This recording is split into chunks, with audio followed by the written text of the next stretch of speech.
Hello everybody, this is Ryan with Fishthatwontquit. Today I'm going to redo my arbor knot video. My previous video is a little hard to see, so hopefully this will help it be a little more clear and easier to tie for you. Now what I'm using is a spinning reel, and you can see I already put some backer tape on this. This is just electrical tape. This acts as a way for your braid to not be able to slip freely when you have it tied onto your reel. You can also use a monofilament backer. Just have monofilament tied to the braid, and that monofilament will be a way for that line to not move freely on that reel. Over here what I got is some rope, also some braided line. I like to have the rope for demonstration purpose and then also the line so you can see it in real time. Now what we'll do is start with the rope, and first step is to go ahead and make an overhand knot at the very end of your line, just like so. Now to cut off the tag end, make a nice clean knot at the end. And what this acts as the stop for when this knot is complete, and you'll see that here in just a second. Now grab the reel you're working with and wrap your line around the reel. You can just lay it down on the table like this. Have your line go over the main line and then below it into the hole you just created, like so. And I like to have this tag end lay on top of this line here. Because what you're going to do now is at this point where it crosses, make another overhand knot. To do that, you just have your tag end enter it under and through that loop you already just created, like so. And then lay it to the left. So what you should have now is your main line running freely through the loop here, overhand knot, and a final overhand knot to stop everything. At this point I like to lubricate this section so this way it doesn't burn when you're cinching everything down. But I like to tighten that section first.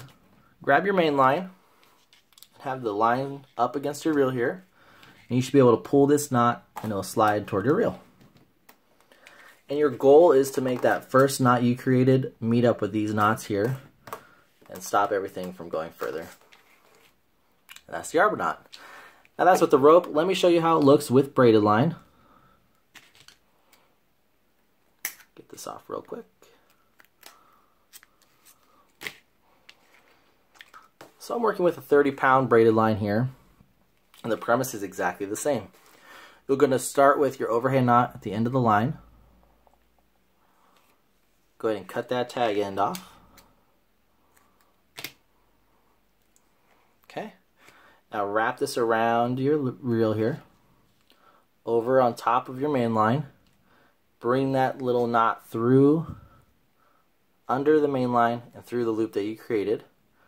And then lay it on top of that bottom line, like so. Now at the point where they meet, you're going to make an overhand knot. So bring the little knot under and through this loop that you just created, and then lay it to the left. And just like before, we have your main line passing through the hole. You have your overhand knot here, and you have your final mini stopper overhand knot here. Now lubricate the section, tighten it down, grab your main line, and place your line on the reel, so. And you should be able to pull this knot snug up against the reel, and wait until the knots meet. And you have a completed arbor knot.